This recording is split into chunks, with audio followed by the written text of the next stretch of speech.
मंडळी, FCRA कायदा म्हणजेच विदेशातून जे फंडिंग भारताला येतं त्यावर रूल्स आणि नजर ठेवणारा कायदा.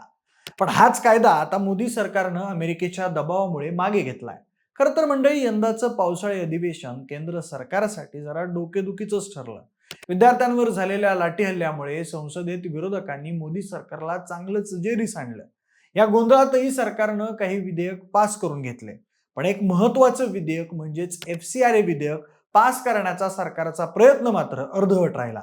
या अधिवेशनामध्ये इतर डझनभर विधेयकं मंजूर केली गेली, पण FCRA मात्र JPC म्हणजेच संसदीय समितीकडे पाठवण्यात आलं.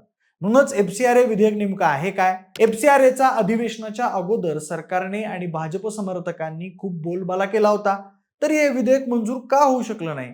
1976 पासून अस्तित्वात असलेल्या या कायद्यात मोदी सरकार नेमका काय बदल घडवायचं बघतंय आणि हे विधेयक मागे घेण्यामागेही अमेरिकेचा किती दबाव आहे, याबद्दलची संपूर्ण माहिती जाणून घेऊया आजच्या या व्हिडिओच्या माध्यमातून. नमस्कार, मी प्रथमेश आणि तुम्ही पाहताय विषयच भारी. म्हणजे FCRA म्हणजेच फॉरेन कॉन्ट्रीब्युशन रेग्युलेशन ऍक्ट, म्हणजेच थोडक्यात सांगायचं झालं तर विदेशातून जो पैसा भारतामध्ये येतो त्याला नियंत्रित करणारे हे विधेयक. इंदिरा गांधींच्या कार्यकाळात 1976 मध्ये पहिल्यांदा आपल्याकडे हा कायदा लागू करण्यात आला होता. भारतातल्या NGOला, चॅरिटेबल ट्रस्टला बाहेर देशातून जे काही फंडिंग मिळतं त्यावर सरकारचं काहीतरी नियंत्रण असावं किंवा सरकारला त्या फंडिंग बद्दलची माहिती असावी, यासाठी हा कायदा इंदिरा गांधींच्या काळात तयार झालेला होता.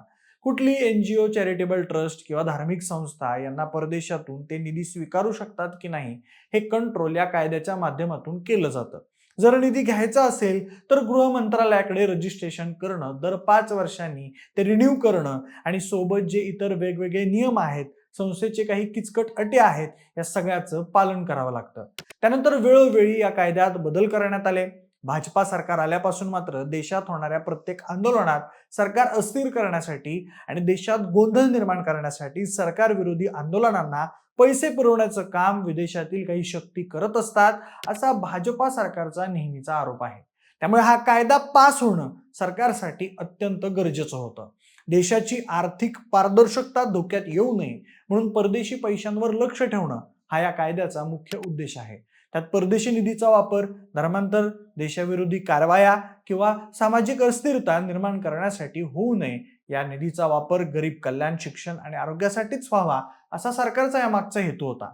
परंतु सरकारनं जेव्हा हे विधेयक संसदेत सादर केलं तेव्हा त्यावर अनेक आक्षेप घेण्यात आले. सरकारनं सादर केलेल्या विधेयकामधील अत्यंत कडक नियमांमुळे ग्रामीण आणि आदिवासी भागात प्रामाणिकपणे काम करणाऱ्या छोट्या स्वयंसेवी संस्थांना निधी मिळवण्यात अडचणी येतात. तसेच या संस्थांच्या प्रशासकीय खर्चाची मर्यादा अगोदर 50% होती, ती आता 20% केल्यामुळे या संस्थांना कुशल कर्मचारी ठेवणं देखील कठीण जात आहे. म्हणजे या विधेयकातील सगळ्यात वादग्रस्त मुद्दा म्हणजे एखादी संस्था जर बंद पडली, तिचा परवाना रद्द झाला किंवा नूतनीकरण झालं नाही तर त्या संस्थेची सर्व मालमत्ता सरकार जमा केली जाईल. या मुद्द्याला विरोधक आणि स्वयंसेवी संस्थांनी जोरदार विरोध केला. कारण की या संस्थांनी अनेक वर्ष काम करून उभा केलेला निधी, शाळा, रुग्णालय यांसारखी मालमत्ता न्यायालयीन प्रक्रियेविना सरकार ताब्यात घेईल अशी भीती विरोधकांनी व्यक्त केली आहे. कारण सरकारनं सादर केलेल्या या विधेयकानुसार जर केंद्र सरकारने एखाद्या संस्थेचे FCRA रिन्यू करणे नाकारले तर त्या विरोधात संस्थेला बाजू मांडण्याची कोणतीही तरतूद या विधेयकात ठेवलेली नाही. त्यामुळे या संस्थांवर भविष्यात अन्याय होण्याची शक्यता असल्याचं विरोधकांचं मत आहे. त्यामुळे विरोधी पक्ष, सामाजिक संस्था आणि धार्मिक संघटनांनी या विधेयकाला विरोध केलाय. या विधेयकामुळे सरकारला अनियंत्रित अधिकार मिळत असून यामुळे प्रामाणिकपणे काम करणाऱ्या स्वयंसेवी संस्थांचं अस्तित्व धोक्यात येईल असं त्यांचं म्हणणं आहे. त्यामुळे संसदेनं विधेयक फेटाळलं नाही, पण यावर सहमती घडवून आणण्यासाठी ते JPC कडे पाठवलंय. आता JPCचा अहवाल आल्यानंतरच संसदेत त्यावर पुन्हा मतदान होऊन ते संमत किंवा सुधारित केलं जाईल. याच दरम्यान काय झालं की अमेरिकेतल्या काही खासदारांनी भारताच्या या FCRA विधेयकाच्या विरोधात मतप्रदर्शन केलं.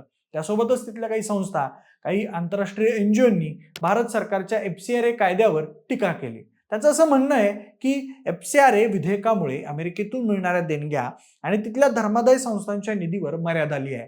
त्यानंतर भारत सरकारनं अमेरिकेचा आक्षेप फेटाळून लावला. भारताच्या गृह मंत्रालयानुसार FCRA हा भारताच्या राष्ट्रीय सुरक्षेचा विषय आहे.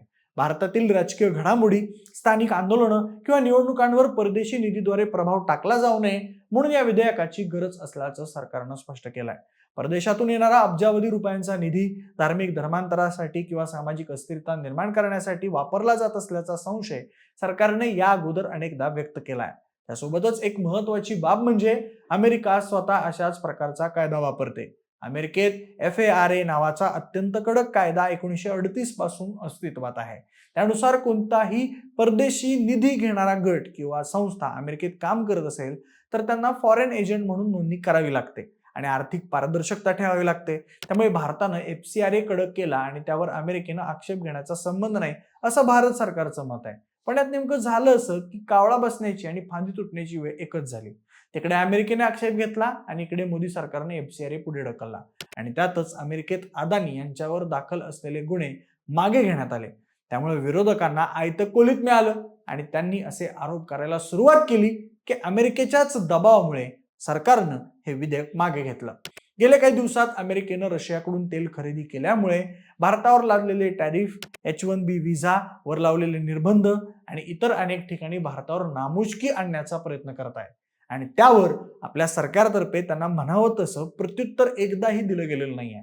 त्यामुळे विरोधकांचे हे आरोप अनेकांना खरे वाटत असले तरी त्यात किती तथ्य आहे हे कळायला मार्ग नाही. भारत आणि अमेरिकेमध्ये ट्रेड डील अजून फायनल झालेली नाही आहे. त्याच्या आधी अमेरिकेसोबत संबंध खराब करण्याची रिस्क भारताला घ्यायची नाहीये. त्यामुळे कदाचित अमेरिकेच्या दबावामुळे भारत सरकारने हे केलं का? कारण या बिलामध्ये काही ख्रिश्चन मिशनरीज ज्यांच्या संस्था भारतात चालू आहेत त्यांच्या फंडिंगला सुद्धा आज ना उद्या प्रॉब्लेम येऊ शकला असता. ही अमेरिकेची मुख्य चिंता होती.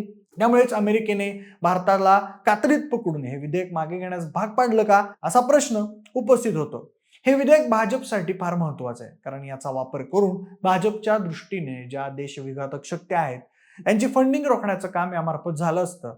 असो, भविष्यात काय होतंय ते समोर येईलच. पण मंडळी, तुम्हाला या विधेयकाबद्दल काय वाटते आणि भाजप सरकारने हे विधेयक पुढे का ढकललं असेल याबद्दल तुम्हाला काय वाटतंय ते आम्हाला कमेंट करून नक्की सांगा आणि सोबतच विश्वास भारीच्या YouTube चॅनलला सबस्क्राईब करायला अजिबात विसरू नका. धन्यवाद.